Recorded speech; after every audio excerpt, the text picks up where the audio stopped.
अस्सलाम वालेकुम जी, welcome to business school YouTube channel. मैं हूं मुंजिर वकास और कैसे हैं आप सब। उम्मीद करता हूं आप सब खैरियत से होंगे। आज एक नए बिजनेस आइडिया के साथ आपकी खिदमत में हाजिर हूं। बिजनेस आइडिया शेयर करने से पहले मैं आपको बताता चलूं कि आज का जो ये बिजनेस आइडिया है ये स्पेशली काश्तकार भाइयों के लिए है। आम हजरात जो है काश्तकार नहीं है उनके लिए बिजनेस आइडिया नहीं है। अगर आप वीडियो छोड़ना चाहते हैं तो छोड़ सकते हैं, लेकिन अगर आप इन्फॉर्मेशन के लिए वीडियो देखना चाहते हैं तो जरूर देखिए, या अगर आपका कोई दोस्त काश्तकार है और आप चाहते हैं कि उस तक आप ये बात पहुंचा दें तो भी आप ये वीडियो लाजमी एंड तक देखिएगा। लेकिन अगर आप इसमें इंटरेस्टेड नहीं है तो इस वीडियो को यहीं पे छोड़ सकते हैं। और अगर आप अभी मेरे चैनल पे नए हैं तो चैनल को सब्सक्राइब कर लीजिए, क्योंकि इस पे business tips and tricks, business ideas वगैरह रेगुलरली अपडेट करता रहता हूं। तो आज हम बात करने जा रहे हैं तुखम मलंगा। तुख मलंगा भी कहते हैं, तुखम मलंगा भी कहते हैं, बिलंगू भी कहते हैं। इंग्लिश में 2-3 नाम निकले हैं, मैंने गूगल किया है। बासिल सीड्स, चया सीड्स और सीड मिल्स, ये चीज़ें 3 नाम मुझे मिले हैं गूगल से इंग्लिश में, तो उसको वो भी कहते हैं। वैसे तो आप लोगों को पता ही होगा बिलंगू या तुखम मलंगा किसे कहते हैं। आज हम उसकी काश्त के बारे में बात करने जा रहे हैं कि आप उसकी काश्त किस तरह से कर सकते हैं। ये बहुत ही एक बेहतरीन फसल साबित हो सकती है ऐसे तमाम काश्तकारों के लिए जो दूसरी फसलें करके घाटे बर्दाश्त कर चुके हैं या उन पे मेहनत करके इतना खर्चा करते हैं। इस फसल पे कोई खास खर्च नहीं आएगा आपका और अच्छा खासा आपका प्रॉफिट जो है आपको ये फसल देगी। और इसको हम स्टार्ट कर लेते हैं बगैर टाइम वेस्ट किए। सबसे पहले स्टेप बाय स्टेप हम बढ़ते हैं। सबसे पहले हमने ये देखना है कि ये फसल हम किस मौसम में काश्त कर सकते हैं, क्योंकि हर फसल का एक टाइम होता है, एक मौसम होता है। अगर आप उसी में काश्त करेंगे तभी आपको बेहतर रिजल्ट्स मिल पाएंगे। तो पाकिस्तानी आबो हवा के मुताबिक जो इस फसल को काश्त करने का परफेक्ट टाइम है वो है 15 नवंबर से 15 दिसंबर, जो कि अभी टाइम चल रहा है। ये पाकिस्तानी माहिरीन के मुताबिक एक बेहतरीन वक्त है पाकिस्तानी आबो हवा के मुताबिक। अगर इन दिनों में इसकी काश्त कर लेते हैं तो आप इससे अच्छा खासा प्रॉफिट कमा सकते हैं। उससे अगला स्टेप जो आता है वो है बिजाई। बिजाई किस तरह से की जाती है? तो इसकी जो काश्त है वो बिल्कुल बरसीम की तरह की जाती है। ज़मीन तैयार करने के बाद उसे पानी लगाएं और जब पानी ज़मीन जज्ब कर ले उसके बाद आपने छट्टा लगाना है। और ये खड़े पानी में आपने इसकी फसल बिल्कुल भी नहीं काश्त करनी। खड़े पानी में आप इसके छट्टा लगाएंगे तो आपके लिए नुकसानदेह होगा। जब ज़मीन पानी जज़ब कर ले उसके बाद आप इसमें बीज का छट्टा लगाएंगे और बिजाई के वक्त ही आपने 1 बोरी DAP खाद की जो है फी एकड़ के हिसाब से आपने बिजाई के वक्त ही दे देनी है। नेक्स्ट बात कर लेते हैं कि फी एकड़ काश्त के लिए हमें बीज की कितनी जरूरत होगी। तो 1 एकड़ में अगर आप काश्त करना चाहते हैं तो आपको 3 से 4 किलो बीज की जरूरत होगी। अगर आप छट्टे के जरिए काश्त करते हैं तो आपका 3 से 4 किलो बीज लगेगा फी एकड़। फसल हमने काश्त कर ली, अब हमने इसका नेक्स्ट प्रोसेस में जाना है कि कितने अरसे में तैयार होगी और दौराने तैयारी इस पे हमें क्या क्या मेहनत करनी पड़ेगी। सबसे पहले हम बात कर लेते हैं पानी की। तो अगर कहा जाए कि ये जो फसल है ये बगैर पानी के तैयार होती है तो ये बिल्कुल भी गलत नहीं होगा।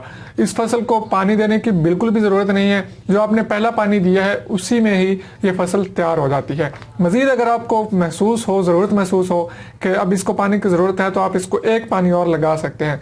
लेकिन माहिरीन का कहना है कि अगर आप इसको दूसरा पानी लगाते हैं इस फसल को तो उससे जो पौधा है वो बहुत ज़्यादा बड़ा हो जाता है, और जब पौधा बड़ा हो जाता है तो वो वजन नहीं उठा सकता और टूट के गिर जाता है, क्योंकि पौधा कमज़ोर होता है, इसका तना कमज़ोर होता है। और वो जब गिर जाता है तो उसकी फलियों में ठीक तरह से बीज पैदा हो नहीं सकता।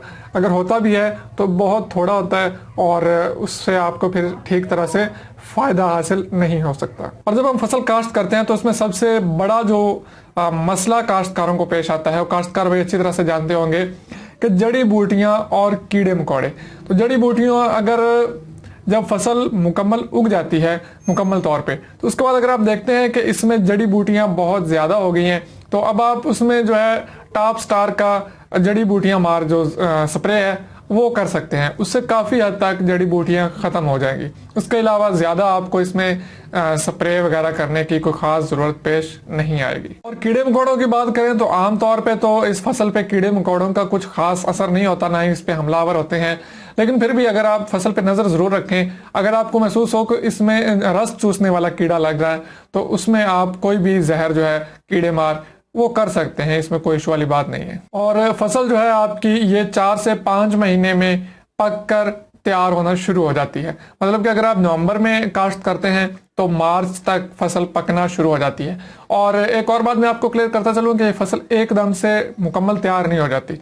इसमें ऐसे होता है कि कहीं से एक मरला तैयार हो गया, कहीं से थोड़ा सा हिस्सा जो है वो तैयार हो गया पक के, दूसरी नुक्कड़ से तैयार हो गया, सेंटर से पक के तैयार हो गया।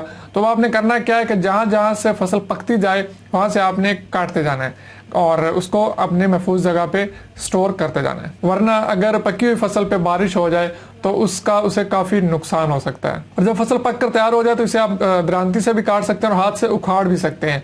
ये कोई इतनी सख्त फसल नहीं होती और आप इसको हाथों से भी उखाड़ सकते हैं। और उखाड़ने के बाद या काटने के बाद आप इसको तकरीबन 2 हफ्तों तक खुश्क होने के लिए छोड़ दें। जब ये अच्छी तरह से खुश्क हो जाए तो उसके बाद इसकी घाई कर लेंगे। अब घाई करने का क्या तरीका है, तो इस फसल की घाई करने के 2 तरीकाकार हैं। एक पानी वाला तरीका है और एक मशीन वाला तरीका है। पानी वाला तरीका में आप क्या करेंगे कि जब आपने फसल को खुश्क कर लिया है तो आप एक बहुत बड़ा ड्रम ले लेंगे और ड्रम में आपने पानी भर लेना है अच्छी तरह से। पानी भरने के बाद इसकी जो फलियां होंगी आगे से उनको आपने पकड़ के उसमें पानी में डुबो देना है और डुबोने के बाद आपने निकाल के उसको अच्छी तरह से झटका दे के उनमें से पानी निकाल लेना है और उसके बाद उन्हें खुश्क होने दें। जब खुश्क हो जाए तो उसके बाद जिस तरह तिलों को झाड़ के उनमें से तिल निकाल लिए जाते हैं, बिल्कुल इसी तरह ये उसका मुंह खुल जाएगा फलियों का। जब पानी में डालेंगे तो फलियों का मुंह आगे से खुल जाता है पानी में जाने से। उसके बाद आप इसको तिलों की तरह झाड़ के इसमें से तुखम मलंगा जो है वो निकाल सकते हैं। और मशीन वाला तरीकाकार यह है कि आप जो थ्रेशर होती है गंदम वाली, उसी में बारीक जाली लगा के इसको निकाल सकते हैं। लेकिन उसमें यह है कि आपको फिर पानी में गीला करने की ज़रूरत नहीं आएगी। आप 2 हफ्ते तकरीबन खुश्क करने के बाद उसको बारीक जाली लगा के थ्रेशर में निकाल सकते हैं। और अब हम मेन चीज़ पे आते हैं कि हमें पैदावार कितनी होगी तकरीबन फी एकड़। जब हम इतनी मेहनत कर रहे हैं या हमने पहले इसको लगाया फिर इसका ख्याल रखा तो हमें पैदावार कितनी होगी। तो इसकी अगर आप अच्छी देखभाल करें तो 10 से 12 मन फी एकड़ आप पैदावार ले सकते हैं।